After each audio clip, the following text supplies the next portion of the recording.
8월 8일 초등부 온라인 예배에 함께하는 우리 친구들을 환영합니다. 먼저 7월 8월의 말씀 찬양 그물을 내려놓고서 함께 나누도록 하겠습니다.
다 같이 사도신경으로 신앙 고백하시겠습니다.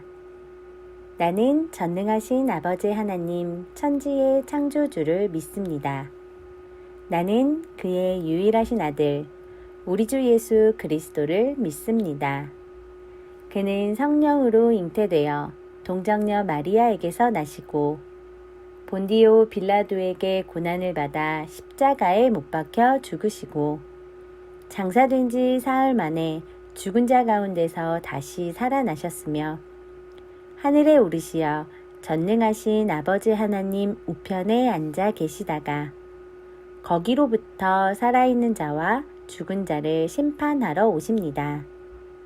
나는 성령을 믿으며 거룩한 공교회와 성도의 교제와 죄를 용서받는 것과 몸의 부활과 영생을 믿습니다. 아멘. 오늘 우리가 함께 나눌 하나님의 말씀은 이사야 43장 21절 말씀입니다. 이사야 43장 21절 말씀을 제가 읽어드리도록 하겠습니다. 이 백성은 내가 나를 위하여 지었나니 나를 찬송하게 하려 함이니라. 아멘. 오늘 우리는 찬양할 때 비로소 알게 되는 것들이라는 제목으로 말씀을 나누도록 하겠습니다. 안녕하세요. 계산제일교회 초등부 친구 여러분. 8월 8일 두 번째 주일에 인사합니다. 한수정 전도사입니다. 우리 친구들 어제가 무슨 날이었는지 혹시 알고 있나요? 입추였습니다. 입추는 가을의 입구가 되는 가을의 시작을 이야기하는데요. 아직은 많이 덥죠. 에어컨도 여전히 필요하고 시원한 것들이 필요하기는 해요. 하지만 자연은 지금부터 바다도 차가워지고 가을과 겨울을 준비한다고 합니다. 우리 친구들 더운 이 시기가 조만간 추워 라고 할 시기가 올 것 같은데요. 언제나 건강하고 씩씩하고 밝고 명랑하게 하루하루를 살아갈 수 있기를 이곳에서도 열심히 기도하고 있습니다. 자, 우리 친구들, 우리 지난주에 어떤 이야기를 나눴는지 기억하고 있을까요? 맞아요. 예배하는 제자에 대한 이야기를 나눴습니다. 예배할 때 우리 누구를 만나야 된다고 했죠? 하나님을 만나야 된다고 이야기했어요. 또 예배 시간에는 무엇을 고백해야 한다고 했죠? 맞아요. 죄를 고백하고 그 죄를 깨끗하게 하심에 감사함을 고백해야 된다고 이야기 나눴습니다. 그리고 또 하나, 예배는 나를 변화시킨다는 것을 이야기했습니다. 우리 친구들, 하나님을 만나고 죄를 고백하고 또 그 죄를 사하심에 감사하며 예수님께서 원하시는 모습으로 내가 변화되는 것, 그것이 진정한 예배를 드리는 제자의 모습이 될 것입니다. 그렇다면 오늘 우리는 어떤 제자의 모습을 만나게 될까요? 우리 친구들 혹시 이런 찬양 들어본 적 있을까요? 예수를 나의 구주 삼고, 이 찬양이요. 또는 주의 음성을 내가 들으니, 이 찬양 들어본 적 있을까요? 우리 예배 시간에 함께 이 찬양을 불러본 적도 있습니다. 이 찬양을 전도사님이 왜 불렀을까요? 오늘 우리 말씀 시작에 나오는 찬송이기 때문입니다. 이 찬양은 미국의 시인이자 작곡가인 페니 크로스비가 지은 곡입니다. 크로스비는 무려 8천여 편의 찬양을 지었습니다. 그래서 찬송가의 여왕이라고 불렸죠. 우리나라 찬송가에도 그가 지은 찬송이 22곡이나 실려 있습니다. 이렇게 많은 찬송으로 하나님을 기쁘게 노래한 사람이니 그는 기쁨과 감사가 넘쳐날 만큼 행복한 인생을 살았을 것만 같아요. 하지만 우리의 생각과는 달리 그의 삶은 순탄하지만은 않았습니다. 크로스비는 1820년 미국 뉴욕의 작은 마을에서 태어났습니다. 그는 태어난 지 6주가 되었을 때 의사의 실수로 시력을 잃고 일평생 보지 못하는 신세가 되었습니다.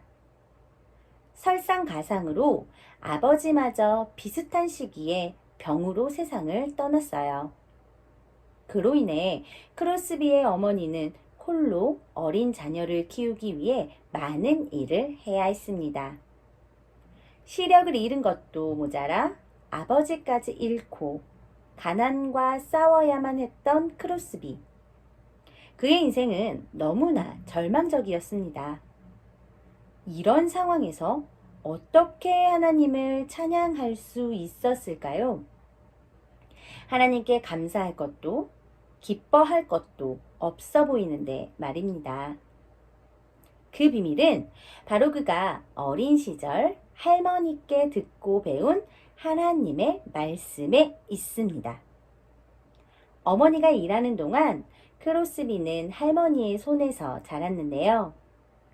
신실한 믿음을 지녔던 할머니는 손녀를 위해 날마다 기도하셨습니다. 그리고 앞이 보이지 않는 손녀를 위해 열심히 성경을 읽어주셨다고 합니다. 할머니의 사랑과 믿음으로 크로스비도 하나님을 따르는 삶을 살아가기 시작했습니다.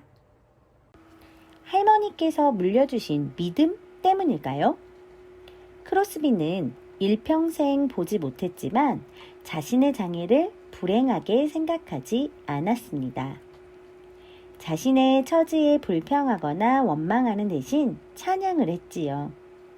심지어 그는 만약 하나님께서 볼 수 있는 눈을 허락하신다고 하더라도 받지 않겠습니다.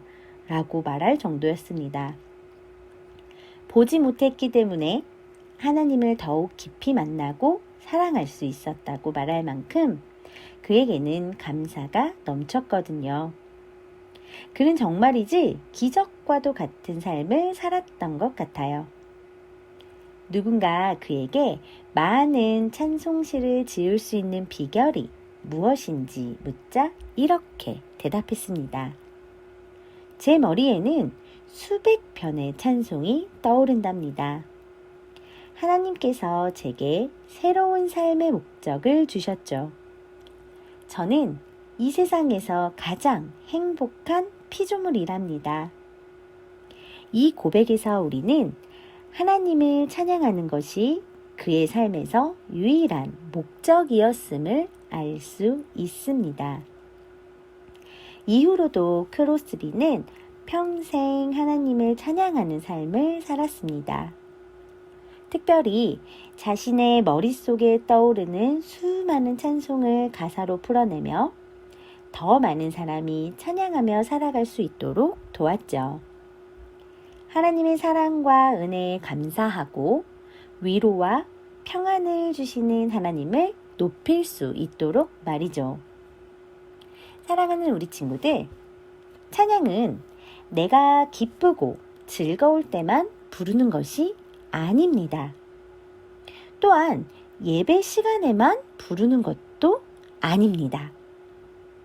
크로스비의 삶에서 볼 수 있듯 찬양은 우리가 발을 딛고 살아가는 모든 곳에서 하나님을 높이는 것입니다. 더 나아가 기쁠 때나 슬플 때나 모든 상황에서 하나님을 높이고 노래하는 것이야말로 하나님을 찬양하는 제자의 삶이지요. 시편 150편은 언제나 하나님을 높이고 찬양하라라고 쓰여져 있습니다. 할렐루야, 그의 성소에서 하나님을 찬양하며 그의 권능의 궁창에서 그를 찬양할지어다. 아멘. 한평생 하나님을 찬양했던 크로스비처럼 우리도 매 순간마다 하나님을 찬양해야 합니다. 성경에도 기쁠 때뿐 아니라 힘들고 슬플 때도 하나님을 찬양했던 사람이 나옵니다.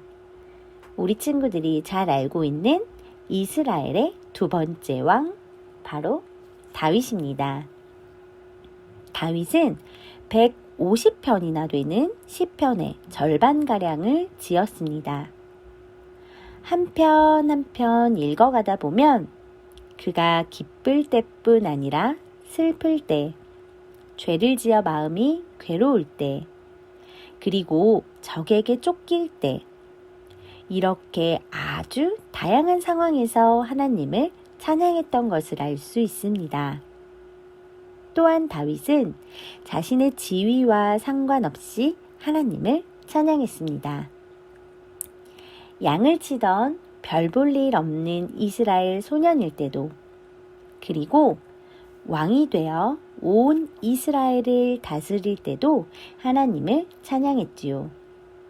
때로는 노래로, 때로는 악기를 연주하며, 때로는 춤을 추며 하나님을 찬양했습니다. 다윗이 이렇게 하나님을 찬양할 수 있었던 이유는 무엇일까요? 오늘 우리가 읽은 성경 이사야 43장 21절에는 이렇게 말씀이 기록되어 있죠. 이 백성은 내가 나를 위하여 지었나니 나를 찬송하게 하려 함이니라. 아멘. 이 말씀처럼 다윗은 자신의 삶의 목적이 하나님을 찬양하기 위해서라는 것을 잘 알았을 겁니다. 하나님께서는 다윗뿐 아니라 모든 사람이 하나님을 높이고 찬양하며 삶의 목적을 발견하도록 하셨습니다. 이 세상에 아무 목적이나 이유 없이 태어난 사람은 없습니다. 우리는 모두 하나님의 사랑을 누리고 그분께 찬양하기 위해 태어났습니다. 다윗이 어떤 상황에서도 늘 하나님을 찬양할 수 있었던 것, 크로스비가 나는 세상에서 가장 행복한 피조물이라고 고백할 수 있었던 것은 하나님을 높이고 찬양하는 것이 삶의 유일한 목적, 즉 살아가는 이유임을 알았기 때문이었습니다. 이처럼 하나님을 찬양하는 것은 우리 삶을 더욱 풍성하고 유익하게 해 줍니다. 첫째, 우리는 찬양으로 하나님께 우리의 마음을 표현할 수 있습니다. 하나님을 향한 사랑은 물론이고 하나님을 향한 우리의 고백도 찬양으로 표현할 수 있습니다. 그래서 찬양을 곡조가 있는 기도, 멜로디 속에 담긴 기도라고 부르기도 하죠. 두 번째, 우리는 찬양 안에서 하나님의 뜻을 느낄 수 있습니다. 찬양의 가사에는 우리의 고백뿐만 아니라 우리를 향한 하나님의 마음도 나타나 있어요. 하나님께서 우리에게 주시는 은혜와 사랑, 위로와 평안, 능력과 인도하심이 가득 담겨 있거든요. 그래서 우리는 찬양을 통해 하나님의 사랑과 위로를 느끼고 그분의 능력을 경험할 수 있습니다. 찬양은 우리를 위로할 뿐만 아니라 우리의 믿음을 더욱 든든히 하고 때로는 우리를 변화시키기도 한답니다. 마지막으로 하나님께서는 찬양하는 우리의 마음을 주목하십니다. 우리가 하나님께 온 마음으로 찬양할 때 하나님께서 기쁘게 받으시고 우리가 더 큰 기쁨과 감사를 누리도록 도와주십니다. 때로 우리가 상하고 아픈 마음을 찬양에 담아 고백할 때 하나님께서는 우리의 마음을 어루어 만지시고 위로해 주십니다. 사랑하는 계산제일교회 우리 초등부 친구들, 우리 모두 날마다 하나님을 찬양하고 하나님만 바라보는 어린이가 되기로 결단하면 좋을 것 같아요. 우리를 지으신 하나님의 목적에 맞게 살아가는 멋진 믿음의 우리 친구들이 되기를 소망합니다. 함께 기도하겠습니다. 분명한 목적과 이유를 가지고 이 세상을 창조하신 하나님을 찬양합니다. 우리가 언제 어디서나 하나님을 찬양함으로써 존재의 목적을 이루어갈 수 있도록 인도하여 주세요. 또한 하나님께 영광 돌리는 우리들의 삶이 될 수 있도록 인도해 주세요. 언제나 하나님을 찬양하며 하나님께 감사를 올려드릴 수 있는 우리 한 사람 한 사람이 될 수 있도록 꼭 인도해 주세요. 예수 그리스도의 이름으로 기도합니다. 아멘. 우리 다 같이 영광의 주님 찬양하세 라는 제목의 찬양을 나누도록 하겠습니다. 주님 모든 영광과 찬송을 올려드립니다. 할렐루야.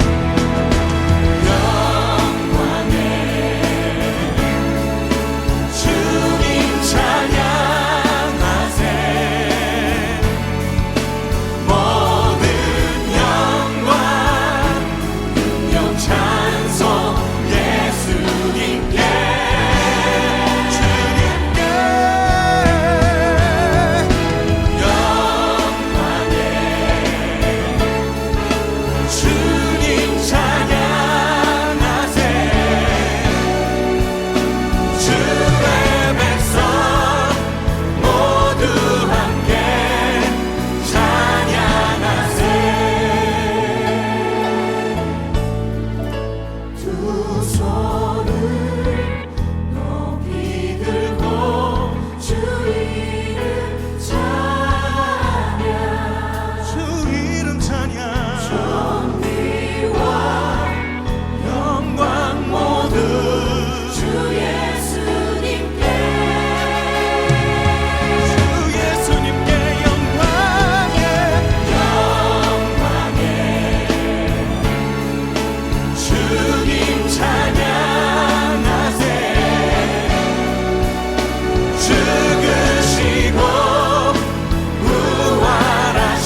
주님께 영광을 올려드립시다.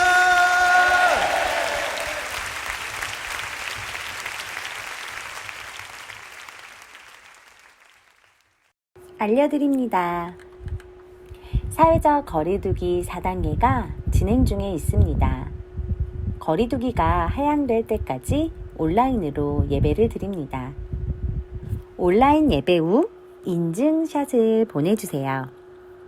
예배 드리는 사진, 공과 사진 등을 보내주시면 출석으로 체크해 드립니다. 공과 자료는 각 반 선생님을 통해 보내드리고 있습니다. 혹시 받지 못한 친구들은 계산제일교회 홈페이지 초등부에서 다운받아 사용해주세요. 그럼 우리 다같이 예수님께서 알려주신 기도 주기도문으로 8월 8일 초등부 온라인 예배를 마치도록 하겠습니다. 하늘에 계신 우리 아버지, 아버지의 이름을 거룩하게 하시며 아버지의 나라가 오게 하시며 아버지의 뜻이 하늘에서와 같이 땅에서도 이루어지게 하소서. 오늘 우리에게 일용할 양식을 주시고 우리가 우리에게 잘못한 사람을 용서하여 준 것 같이 우리 죄를 용서하여 주시고 우리를 시험에 빠지지 않게 하시고 악에서 구하소서. 나라와 권능과 영광이 영원히 아버지의 것입니다. 아멘.